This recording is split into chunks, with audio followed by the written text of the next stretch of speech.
Nous allons maintenant déclarer une fonction qui va permettre de chercher dans une liste. Si on arrive à trouver l'élément cherché, on le supprime. Sinon, on va juste garder la liste inchangée en affichant un message d'erreur. Donc je vais ajouter le prototype de cette fonction que je vais nommer supprimer élément et qui prend un élément et un entier à chercher. Je vais implémenter cette fonction.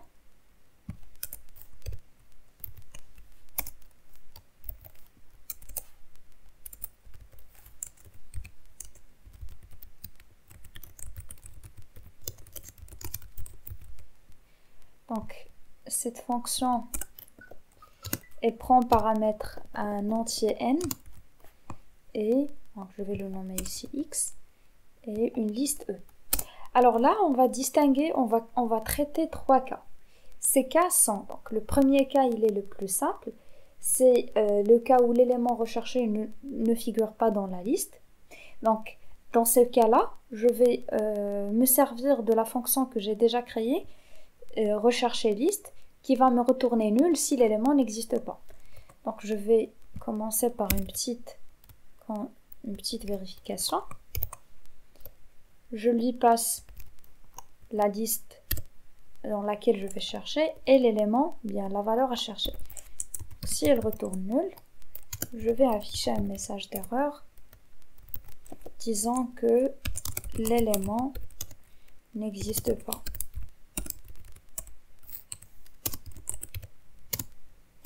La suppression est impossible. Alors là, j'utilise plus d'accent puisque je dois les remplacer par leurs caractères spéciaux, bien par leur code. Voilà donc. Sinon, donc, deux autres cas qui restent. Alors, vous allez saisir ce qu'on va faire par la suite en faisant référence à ce petit schéma. Alors là, on considère que l'élément à supprimer se trouve au début. Donc d'ailleurs, on a deux cas. Soit l'élément à supprimer se trouve au début, sinon l'élément est positionné au milieu ou bien à la fin. Donc soit au milieu ou bien à la fin, ces deux cas, on va les traiter de la même manière. Donc on va commencer par le premier cas, si l'élément est positionné au début. Alors si c'est le cas, qu'est-ce qu'on va faire? On va tout simplement déplacer ce pointeur-là vers l'élément suivant, donc vers le deuxième élément. Donc, comment je vais savoir qu'il s'agit du premier élément? Je vais me servir d'une variable, d'un compteur que je vais incrémenter à chaque itération. Donc je vais commencer par une boucle while qui va utiliser un pointeur courant. Donc je vais déclarer un pointeur courant de type élément et qui pointe sur le début de la liste. Alors à chaque fois, donc à chaque itération, je vais vérifier que ce pointeur, qu'on n'est pas encore arrivé à la fin de la liste. Donc et en même temps, je vais vérifier que courant et courant nombre est différent de la valeur recherchée.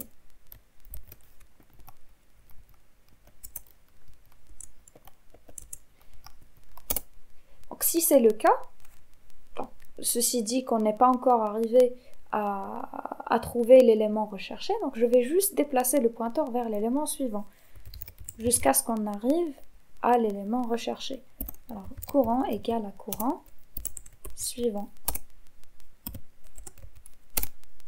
Donc on a dit qu'on va se servir d'une variable qui va nous permettre de savoir la position de l'élément trouvé. Donc je vais déclarer une variable i que je vais initialiser avec 1 et bien sûr je dois l'incrémenter à chaque itération. Alors après, à la fin ou bien à la sortie, dès notre sortie de la boucle, on est sûr que l'élément, bien le pointeur courant, il pointe vers l'élément recherché. Et donc ce qu'on va faire, c'est d'ailleurs on va vérifier Dans un premier temps, nous devons vérifier s'il s'agit bien de la première position, c'est-à-dire du début de la liste. Alors si c'est le cas, on a dit qu'on va déplacer la liste, bien on va faire pointer la liste directement sur le deuxième élément. Et bien ce deuxième élément, il est pointé par la variable suivante de l'élément courant. Donc on va dire E égale à courant suivant. Voilà. Et puis, donc, je peux tout simplement libérer l'espace alloué par le pointeur courant qui contient l'élément recherché. Alors ça, c'est le premier cas, si l'élément se trouve au début de la liste. Sinon, on considère par exemple que l'élément recherché, c'est celui-là. Donc, comment je vais supprimer cet élément? Je dois déplacer ce pointeur-là, donc le pointeur de l'élément précédent, il doit pointer sur l'élément qui suit l'élément recherché. Alors la question là, ou bien le problème là, c'est de trouver la position, bien de trouver l'élément, de savoir situer l'élément précédent. Alors là aussi, la solution elle est très simple. En faisant le parcours de la liste, avant de faire pointer le pointeur courant vers l'élément suivant, bien sûr l'élément suivant, je vais me servir d'une variable que je vais nommer précédent. Je vais y stocker la valeur de l'élément courant. Donc je vais tout d'abord déclarer cette variable précédent qui va pointer au début sur le début de la liste. Et donc là, à chaque fois que, donc avant de déplacer le pointeur courant vers le pointeur suivant, je vais le stocker dans la variable précédente. Et donc là, il me reste qu'à... Sinon, s'il ne s'agit pas du début de la liste, donc je vais tout simplement, donc on a dit, je vais faire pointer l'élément précédent. Alors l'élément précédent, c'est la variable précédent. Donc je vais la faire pointer, donc je vais faire suivant. Et puis, donc je vais la faire pointer sur l'élément suivant de l'élément courant. Donc c'est courant suivant.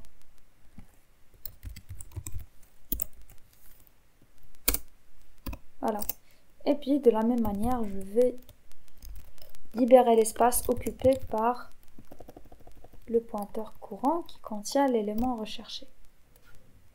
Et à la fin, bien sûr, sans oublier de retourner l'élément recherché, la liste que je viens de modifier. Donc, je dois faire un return E. Alors là, c'est bon, donc je considère que voilà, donc je suppose que la fonction elle est correcte. Je vais maintenant la tester dans la fonction principale. Donc toujours on commence par demander à l'utilisateur de saisir un nombre et puis le stocker et le passer à la fonction supprimer. Donc la fonction c'est supprimer un élément de la liste. Entrer une valeur à supprimer.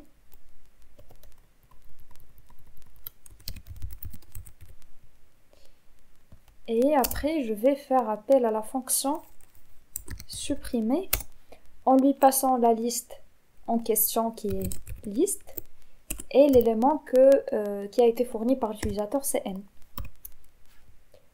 Et je vais la stocker dans la liste. Donc, je vais écraser la liste avec la nouvelle liste. Ensuite, je vais faire appel à la fonction afficher en lui passant la liste modifiée. Voilà. Donc, on va tester. Je lui passe une première valeur, par exemple 4, entre un entier inséré au début, 1 par exemple. Et puis, la fin de la liste 7, un entier à insérer dans une position donnée, 4, 3. La position, c'est 2. Donc, ma série, c'est 1, 3, 4, 7. Entre un entier à chercher, je vais chercher un entier qui n'existe pas, par exemple 9. La valeur recherchée n'existe pas. Maintenant, je vais lui fournir la valeur à supprimer. Donc, je vais supprimer 4 qui se trouve au milieu. Voilà, donc maintenant, la série qui était 1, 3, 4, 7 est devenue maintenant 1, 3, 7. Donc, l'élément a été supprimé avec succès.